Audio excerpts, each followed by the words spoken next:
Muita gente conhece o Dr. Cláudio Lotenberg como o ex-presidente do hospital, que agora é o presidente do conselho. Outros conhecem ele como um dos melhores oftalmologistas do país. Eu conheço ele como apoiador do Mosaico, amigo da família. Mas a experiência dele é muito interessante para nós, porque provavelmente vocês estão enfrentando mais ou menos a mesma coisa aqui. Eu estou achando o preço dos planos de saúde um absurdo. E ele escreveu um artigo outro dia sobre a sustentabilidade da medicina, como se chama isso? Medicina adicional? Suplementar. Suplementar. O que está acontecendo, hein? Olha, Rony, o que está acontecendo é que nós, felizmente, estamos vivendo mais, graças a uma tecnologia diferenciada. Viver mais e ter algo melhor para consumir, lógico, isso custa dinheiro. A questão é como é que você utiliza isso. E essa talvez tenha sido a razão pela qual você se motivou a conversar um pouco sobre isso. Né? Porque quem recebe um carnê em casa talvez relativize isso e não consiga mensurar. Né? Veja os tipos de câncer. Há 20 anos atrás, você tinha um câncer, você praticamente tinha uma sentença de morte. Você ia para a UTI, você ia morrer. Hoje você fala o contrário. Fez o diagnóstico, está tratando, químio, radioterapia, expectativa de vida mental, o paciente foi para a UTI, fez uma cirurgia cardíaca, graças a Deus já está na UTI e vai sair. Então, essas coisas todas, elas dependem de financiamento, né? A biotecnologia, as pesquisas, a indústria, que fomenta e estimula tudo isso. Então, a única coisa é como é que a gente utiliza isso de forma adequada. Será que precisa tudo para todo mundo ou será que tem desperdício? Será que tem coisas que estão acontecendo dentro do ambiente hospitalar e podem ser feitas nas casas das pessoas? Será que todo o tratamento que a gente usa é para todos os tipos de câncer ou existem diferentes perfis genéticos e para alguns servem e outros não? Então, esse debate ele é muito importante. E eu acho que talvez as pessoas, quando estão comprando seus planos de saúde, deveriam buscar referências. Por quê? Porque muitas vezes você está simplesmente encontrando alguém que está querendo financiar com repasses. Recebo o dinheiro daqui e vendo para lá ou compro de lá para cá. E não é assim que se cuida de saúde. Existe uma falha, eu acho que ela é de raiz, né? Nós, cidadãos, nós outorgamos a nossa responsabilidade de saúde para o médico, ou para o plano, ou para o próprio governo, no caso do Sistema Único de Saúde. Quando nós deveríamos cuidar da nossa saúde. O próprio preceito da Constituição que cria a saúde enquanto um direito social fala que a saúde é um dever do Estado, um direito do cidadão, quando o cidadão deveria ter o dever de cuidar da sua saúde. Poderia falar muito tempo sobre isso. Veja, as pessoas que comem muito, têm obesidade mórbida, por que elas não se cuidam? Porque quando elas não se cuidam, elas estão onerando não só o plano de saúde dela, mas toda uma classe que depende do conceito de cálculo atuarial.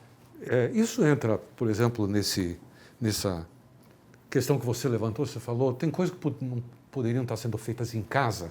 Quando você fala em casa, é alimentação? Não, alimentação sim. Veja, primeiro que saúde não é só remédio, saúde é alimentação, saúde é hábito de vida, saúde é transporte, saúde é ambientação, saúde é cuidar dos dentes para poder se alimentar bem. Mas tem coisas que você muitas vezes quer fazer com o paciente internado, exames, não precisa.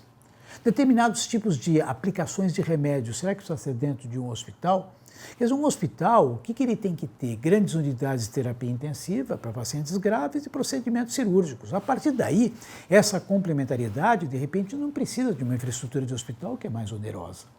A utilização de ambientes de baixa e alta complexidade de forma no mesmo espaço também não combina. Por quê? Porque o maqueiro que vai transportar um paciente para uma neurocirurgia não precisa ser o mesmo que vai transportar para uma cirurgia de catarata. Então, essa visão, vou dizer, mais crítica da utilização, aquilo que eventualmente deveria ser feito por indústria nacional, tem um espaço muito grande do complexo industrial da saúde, importamos insumos, alguns poderiam ser feitos no Brasil, se por acaso nós estimulássemos a indústria nacional com ganho de preço, produtividade e empregabilidade. Então, eu tenho, quer dizer, nesse momento, você falou que eu hoje sou presidente do conselho, você está mais velho, né? Então você está mais maduro até para poder chamar a atenção de temas que a sociedade tem que começar a discutir. Eu tenho puxado muito dessa conversa porque entendo que o Brasil precisa disso, né? E as pessoas estão demandando. Essa é a minha responsabilidade. Eu vou pedir um comercial e nós voltamos já já. Amigos do Mosaico, nós estamos conversando com o Dr. Cláudio Lotenberg sobre uma doença que aflige o país inteiro. É o preço da saúde. O Estado faz força, a medicina suplementar tenta resolver isso de alguma forma. Nós estamos agora dizendo que tem coisas que a gente podia fazer em casa que provavelmente barateariam o custo, se nós cuidássemos um pouco da nossa saúde melhor. Você fez uma outra observação que era, será que todos precisam de tudo? O que isso quer dizer? É o seguinte, primeiro que há uma generalização na utilização de recursos. Existem determinadas doenças que respondem a determinados tratamentos e outras não. Isso no câncer é muito claro. Então a genética vai ajudar muito em relação a isso. Depois, eu acho que precisa um pouco mais de visão de protocolos, né? Porque muitas vezes você faz exames que são exames desnecessários, né? Sabe que as coisas que mais fazem a procura de um pronto-socorro são pacientes que têm dor nas costas e resfriado. Não. Será que para isso precisa procurar um pronto-socorro e muitas vezes esperar uma fila enorme de gente a um custo caro, que é o atendimento dentro de um pronto-socorro hospitalar? Então, é que eu acho que está faltando um pouco de direcionamento. Oportunidades como a telemedicina. A consulta tem que ser presencial, certamente a consulta por telemedicina é mais barata. Mais barata até na mobilidade das pessoas, né? A pessoa não ter tanto absenteísmo no trabalho. Então, são ferramentas que nós já temos, fruto, inclusive, da saúde digital, da inteligência artificial, da genética, como eu disse anteriormente. Essas questões todas podem ter uma tratativa diferente e, provavelmente, focar aquilo que é importante para aquele determinado cidadão, uma visão talvez mais granular e mais individual do que uma visão tão coletiva. Quer dizer, o fulano, ele paga o plano de saúde dele todo mês, eu tenho o direito, então, de ir lá no hospital falar do meu resfriado.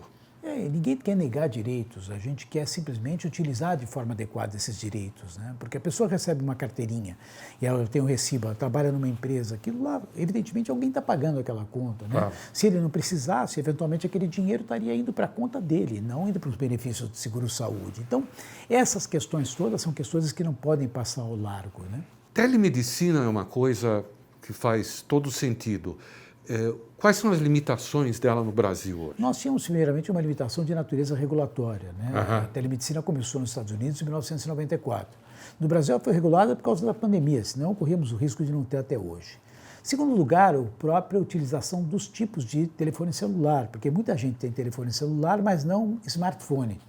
E o acesso, lógico, às questões da internet. Mas essas coisas, Rony, elas têm que começar de alguma forma. Claro. A gente na vida não começa tendo tudo, um negócio não começa tendo tudo. Você não muda para uma casa tendo tudo, você não casa tendo tudo que você vai precisar durante a sua vida, né? Você conquista os espaços e vai aprimorando. Então, eu acho que a telemedicina, inclusive, é um hábito diferente. Você falar com um jovem, para ele é uma consulta normal. Um idoso, para ele, se não tiver o tocar no médico, é mais complexo. Então, eu acho que tem aí um mundo que a gente tem que estar construindo para poder otimizar recursos e, evidentemente, nessa otimização, conseguir também uma perspectiva de equidade e um custo mais barato. Olha, essa é uma ideia, um raciocínio que não tinha me ocorrido, que se a gente se preocupasse um pouco mais em baratear, se nós mesmos tentássemos trabalhar para não ir toda vez fazer exame, ir na fila, ir no hospital, é possível que os preços parassem de subir da maneira como estão subindo.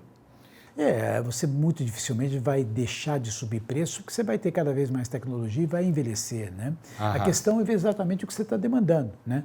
Se você já sabe que aquela dor nas costas é um exercício recorrente, e você vai ter, você toma com sintomático, talvez. Veja, não estou estimulando a automedicação, mas como você já sabe como usar e assintomaticamente, quem sabe você possa fazer só isso, né? Nós éramos crianças, né? Muitas vezes o seu pai resolvia problemas seus, ou você com seus filhos, pelo telefone falando com o pediatra. Precisava ir no médico? Não. Não precisava. Mas se vai no médico, lógico, procurou um pronto-socorro, dificilmente vai sair sem um raio-x. Então, essas questões todas que, na verdade, chamam a atenção, né?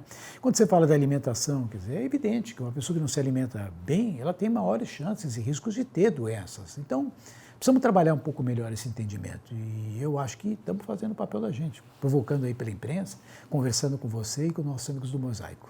Olha, o Dr. Cláudio, ele deixou a gente agora com água na boca, porque o assunto é interessante, dá vontade de conversar muito mais, nós vamos voltar a falar disso um pouco mais para frente, Mas, de qualquer forma, ficou aí para vocês uma ideia do que é que está rolando e o que é que nós, de alguma forma, podemos fazer para tentar contribuir. Você me contou que o Mosaico é um programa que é assistido por muita gente, né? E eu queria dizer para você que a primeira vez que eu vi Mosaico, eu devia ter 4 ou 5 anos. Era de domingo à tarde, quando nós voltávamos de Hebraica. E lá na minha casa tinha que ter silêncio para poder assistir o Mosaico na TV. Seu pai aparecia maravilhosamente, ainda mais bonito que você, que ele era mais jovem que a sua idade atualmente. De gravata sempre, tinha até o microfone que ele colocava na frente. Eu lembro disso. Eu tenho 63 anos, parece 62, mas é 63. Então, nós vamos repetir sim. Você me deixou entusiasmado ao falar de Mosaico, precisamos fazer com mais frequência. Ótimo. Dr. Cláudio, muito obrigado.